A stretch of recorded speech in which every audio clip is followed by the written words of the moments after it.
Everyone, this is Clara Lawrence. I've got some leftover resin from a project I just finished, so I thought I'd mix up some quickie colors and do a swipe panel. So make sure you subscribe and hit the notification bell because you never know when I'm going to do something spontaneous like this or have a big project. Let me give you a sneak peek. Something I'm working on there, and it's coming up soon too. So let's do this.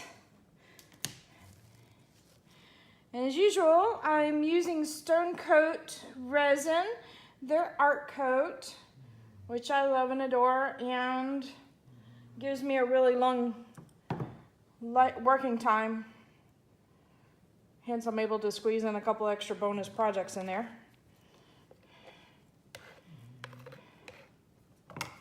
So, let's have some fun. Now I just got through finishing up with the project, so I had some white mixed up, some very light type of glitters, meaning light as in not real dark. You could put them over a dark background and they don't show up too much. They're very subtle in color, but they have some interference colors in them, so it shifts when the light moves around. So I really like those because it plays really nicely with the colors that are already in the background that I've worked real hard to get, and it just brings it to another level. So I thought some colors that would work really nicely with what I had already was a nice plum color, and then I mixed up a little rose gold too. Just something to sit on top and shine nicely. So, got a nice coat there. Ugh. Icky gloves. I usually change out my gloves in the beginning when I've done a flood coat. So that way, I don't have any colors on my gloves when I start working on my project. So I don't accidentally put down a color that I didn't mean to put down in that spot. All right, let's get bubbles out.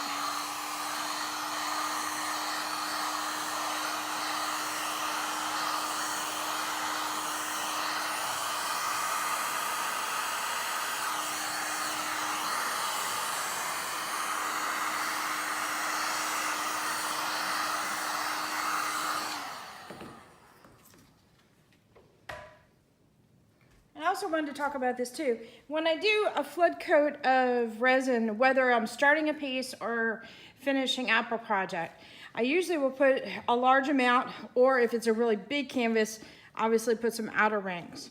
But I usually go into a corner panel, either corner process, or I hit the edge here. So basically I hit 4 areas and then I meet the corners. And then I spread it all around. And that usually, most of the time, gets a really good coverage, and then I fill in the edges.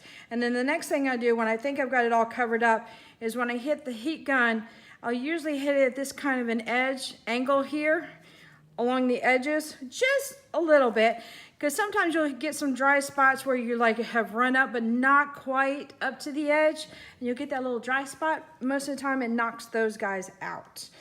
So, and in this case, since it's a solid color, it's easy to look at the edges to see, do I have any hairs? And I don't, which is amazing because I have a dog and I have long hair.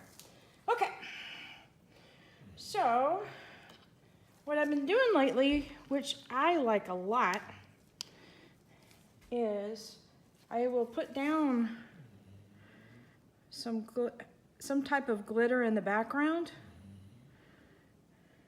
whether in a big pile or just loosely all over the place. And then I'm going to do swipes, so it's going to create those cells, and that glitter will pop up occasionally in the cells and add a little extra layer of zing, which I like. You like my terminology there? Zing. Okay, so let's just start laying down some colors.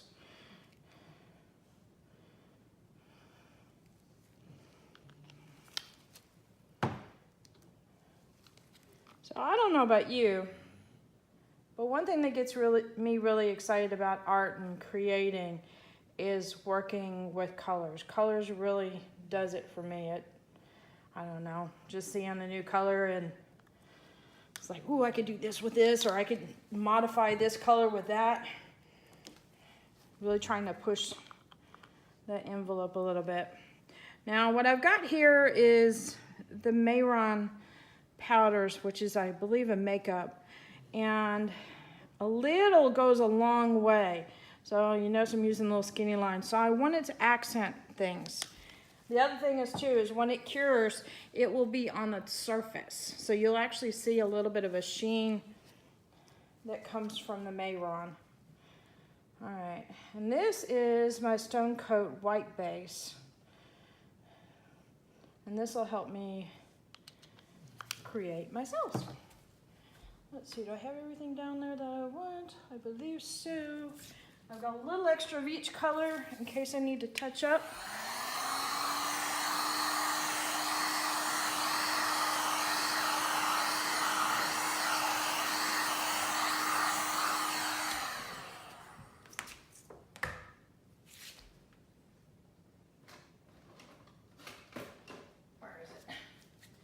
I had my tools all out, but I didn't.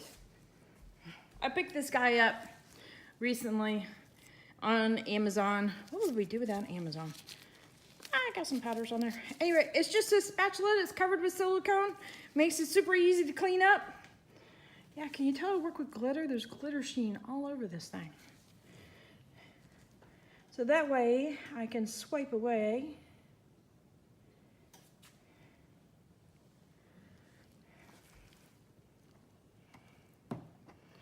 And then what I do is I empty it into my little cup here. I think I talked about this in the last video. All right, I'm gonna backtrack a little on purpose.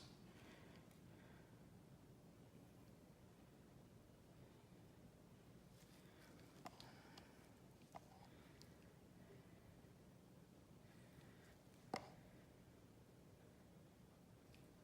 kind of like that nice and delicate in the corner there. So let's see what we're gonna do here. We're gonna let that piece talk to me today.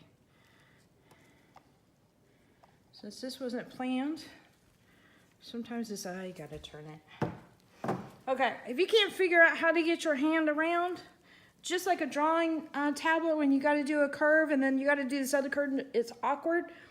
Turn your paper, tablet, palette, so that way you can make that curve easily with your hand.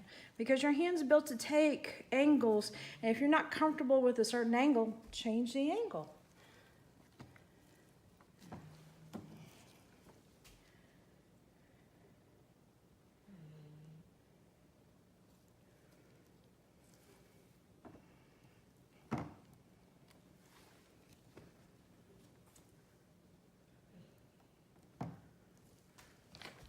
I do drawing on my computer and I have a tablet, and that tablet you can do the same thing with. It's the same thing with the iPads. When you draw on tongue-tied again. When you draw on those, you can modify your angles to, again, meet with what's comfortable with your hand. All right. I kind of want to go like this, but I kind of want to start with some more colors. So I'm going to go with my gut here.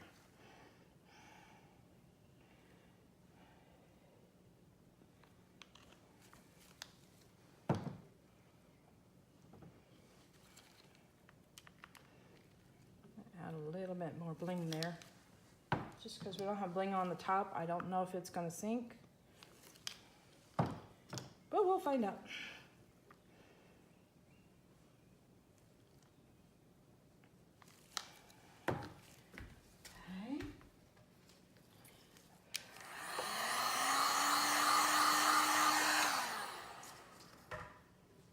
Just a little heat so it'll flow with my movement. And I'm going to do the same thing I did before, just scooch it back a little bit.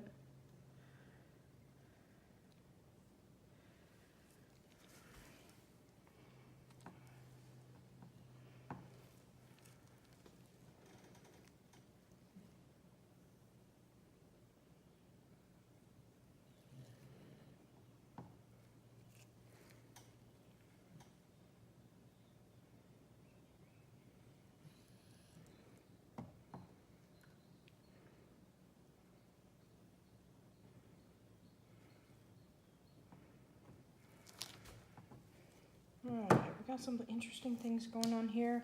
I'm going to touch up some plums over in here because it looks a little bare. I'm trying to talk out loud as I'm thinking the process. A lot of cells are popping up, which are really interesting. I like the blue as it's being nice and subtle. Okay, let me give that a little heat and see what magic comes up.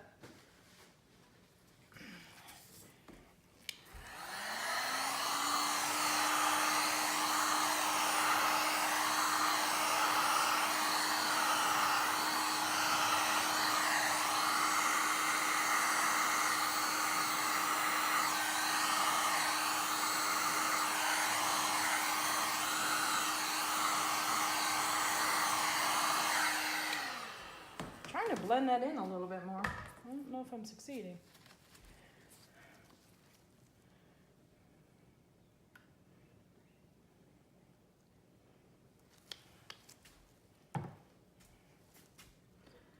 This fills.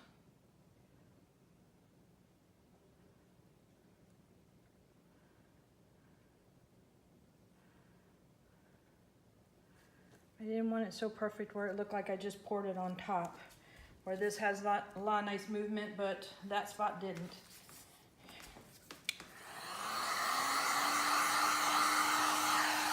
All right.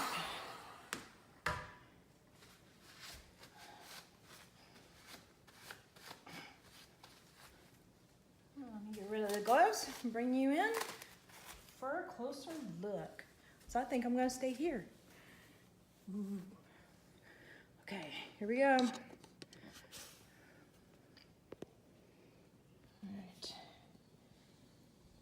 So focus. Sorry, I'm backing up a little bit just so I can get an overall. Okay, so overall.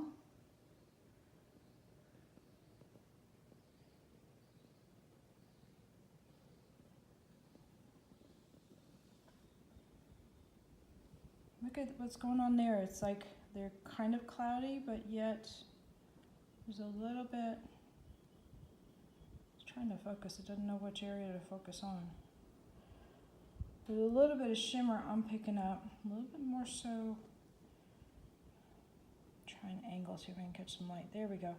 So almost smack dab in the middle, you'll see a little cluster where it's going, where the inside is going from blue and the next cell over is going to a plum.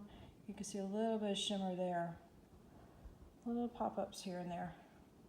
So that's what I was talking about when I lay down glitter on the bottom, that it'll come through. And you're probably going to see it a lot in this zone here when they start to develop. Yeah, there you see, you can see a little bit of sparkle as they're moving around.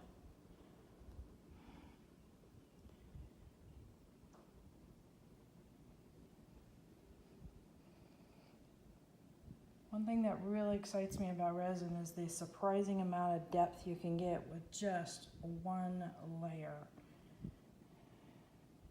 If you try and do 2 or more layers, it's like, damn.